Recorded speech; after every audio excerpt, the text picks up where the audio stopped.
I'm gonna show you some hidden tricks that I found, plus there's some new updates.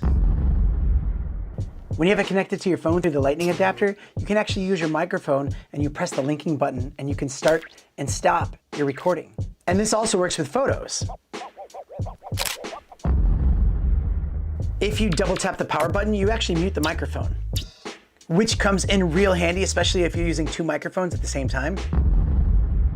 Now, a quick way to link your receiver to your microphone transmitters is just by putting them all in the same charging box. And that works. Now they're all linked together. Alternatively, the other way to link it is just by swiping down and going to your settings and then going to link device. Now this is another cool one. You can connect your receiver via USB-C data cable to your computer, and now you can use your wireless microphone system as an audio source. That way you can use this on a Zoom video conference call, or if you're doing a live stream, you can use both of your microphones as the source. And that's really cool. So you know that it comes with this little magnet that you can use to connect it through your clothes? Well, you can also put this magnet at the bottom of it, and now it can work as a stand on your desk. Putting the windscreen on is really easy.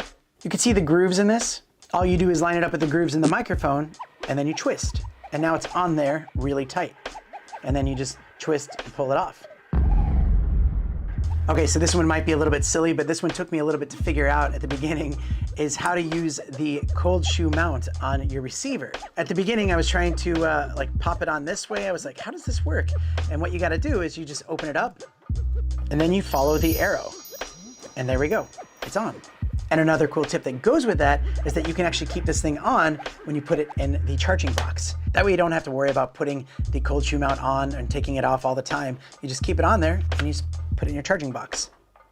Number 8. Now it does have a touch screen, and to get to your main menu, you just swipe down, which I'm sure you already knew, but there's actually more that you can do when you swipe up. You can start and stop recording, you can mute the mic, and you can format the internal storage.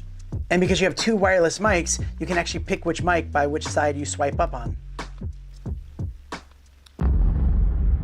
So each microphone has a record button and also has internal storage for recording. But the files get separated every 30 minutes, so it creates a new file for every 30-minute segment, which is kind of nice because if something happens on one file, you don't lose it all. And the maximum recording time is 14 hours. And if you hit that limit, instead of telling you it's full, it'll actually overwrite the older recordings with the new ones. And with their latest firmware update, they've added a new thing called Stop Lock. So if you hit record on this button, maybe you put it on somebody that you're interviewing, this button can be easily pressed and stop recording on accident. That's something you don't want to happen. So if you go into the menu, you can now see transmitter settings, and you find this record stop lock and turn it on.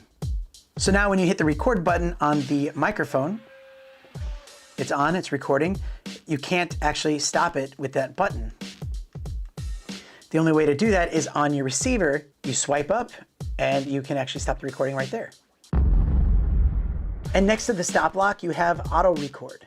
And what that does is when you turn on the microphone, it actually starts recording as well, which is perfect for someone that's on the go and needs to capture that quick sound bite and doesn't have time to fumble around getting their camera ready. They can just turn this thing on and it's automatically recording so you don't miss anything. Now, one thing that you might find a little bit annoying and distracting is the LED light that's on your microphone.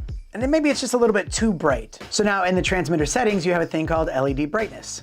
So now with that LED light dimmed so much, it's a lot less distracting. You can't even see it. So the perfect microphone system just got even that much better.